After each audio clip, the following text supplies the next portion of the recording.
Hey y'all, my name is Amy Pointer and I am with West Metro FCA. I've been on staff for about 4 years, and prior to coming on staff, I was a high school head softball coach for 10 years and just been around coaching for over 20 at every level except for college. I hope what I have for you will help you in your service to coaches, whether it be in the high school or middle school arena or even in the travel community world. I'm going to start first with the public school arena where you've got high school and middle school coaches. If they are a classroom teacher, I want you to know that their time is very limited. Before you get to know your coach, before you sit down and meet with them, see what you can find out about their schedule, about what they coach, what they teach, what their responsibilities in their school may look like. Many public school teachers and coaches middle school and high school coaches they coach lots of things. Usually you won't find many coaches that just coach one sport. They are a head coach of something and an assistant in something else, and so their time is really precious. If you hear anything I say today, please know that your honoring and respecting of their time is what they will appreciate most. If they give you part of their day, make the most of it. Coaches speak sport, and so if you have any kind of background knowledge in any sport, it really doesn't matter if it's the same one they coach, then you've got some grounds for some conversations with those coaches. Many of them will communicate with text message. I'll be honest, we were terrible at reading our email. I still have that bad habit, but it is just because of time. And, the responsibilities of being a public educator are first, and then coaching comes second, even though in their world, coaching seems to consume every aspect of their day and year. When you meet with them, if you get the honor of meeting with a high school coach or middle school coach, make sure you thank them.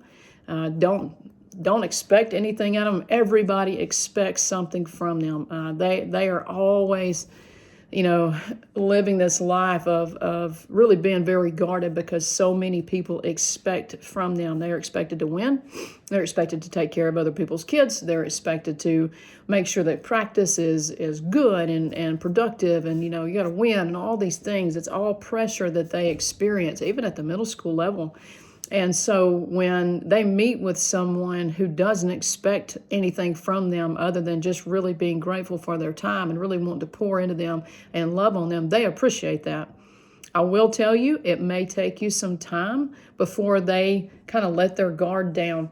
I was like that. It's really tough to let people you don't know well come into your circle. But once they know that you're there without an agenda other than to just serve them, I promise you they will open up. Some of them may take longer than others, but be persistent and just keep on, checking on them, asking them what you can do for them. Bring them a coffee every now and then, a biscuit. They love food. We really love Chick-fil-A biscuits. But it's nice and refreshing for a coach in the public school arena, especially, to have someone who has absolutely no agenda sit down and just serve them. So they may give you 5 minutes. They might give you 50 minutes. Oftentimes, God will put you in an office with a coach or in a classroom with a coach during their planning period, and you may have had a really good thing to share with them, and they just open up and spill something to you that they haven't been able to share with anyone else. Many of them are married. Many of them have children. They carry a lot of guilt at times because they feel like they're spending more time with other people's children than their own, and that is a very real guilt that many of them, they tote around all the time. So, love on them, respect their time, communicate with them. Again, they're probably not going to answer an email. I would start out emailing them, but if that doesn't work, maybe try to find a time at the school to meet with them. Just keep it short and sweet, though. Use social media to find out what you can. I know that's kind of creepy, but don't let it be. See what, you can look into their life and try to see, if they are married, if they have children, that kind of thing. So when you go in, a little bit about them. For the community sports world, that's a little different story. Travel coaches, community sport coaches, rec coaches, their time is precious also. And how you serve them may look very different, should look very different, in fact. Many of them are not they're not paid. They are out there, they have a child out there, or maybe they just love the sport so much and they want to give back, and they are given their time to go out and coach these teams. And the older that the team is, the older the kids are in the sport, usually the more time that is being given, simply because if it's an elite level especially, there's a lot of work that goes into recruiting and trying to get your kids put into college. I really think the very best thing you could do as FCA staff to serve that community sports is just show up. Be there at practice if you can. Communicate with the coach. Get to know them. Maybe take them and their spouse out. Give them a gift card for their family to take their children somewhere, or just something that, again, there's no expectation that you just want to serve them in any capacity. Their stress is not so much the same as a public school, where you've got that kind of must-win attachment because it's really tied to your job in a weird way. But in the community sport world, parents are such a drain on the community sport coach, because when people pay to play, there's an expectation of how much, and kids jump teams all the time.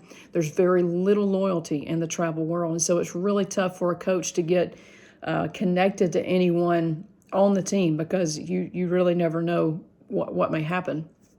Coaches struggle with this. They are loyal to their organizations for the most part, but it's very common for kids to move teams every year, sometimes multiple times. That's kind of the hard part, because it's really hard to get a lot of traction in the community sport world as far as success goes, because of that one aspect, and that makes it tough on coaches. So to have somebody that they know that they can trust and lean on a little bit would be great for them. Their practice times and their game times are going to be very different than the public school arena. They mainly compete on weekends. They will compete on weekends. On Sundays, and that's draining on a family after you've done it for so many weeks in a row. I might offer the team, to maybe work with the team and do a Devo for the team, and maybe put a coach's Bible in those coaches' hands, and they're not against a lot of times someone coming into their circle and speaking into their kids and loving on their kids, but to get to that coach may be a little trickier. So again, the time frame is going to be the biggest challenge right there, just because their practice times are going to be usually on weekends, later in the evening, multiple times a week. That's similar to a high school coach or a middle school coach, but those are usually right after school.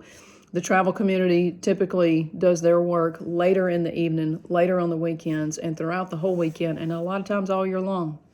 So, get to know the person, honor their time, don't expect anything from them. Just love them and want to serve them, and make sure that they know that. The best thing that you can do is just let them know that you're there, just to serve, and again, respect their time. I can't stress that enough. They will appreciate it. It may take them some time to open up to you, but I promise you it will pay off. We appreciate it. Good luck. If you need anything, my phone number is 770-851-1709. I'd love to help. Thank you.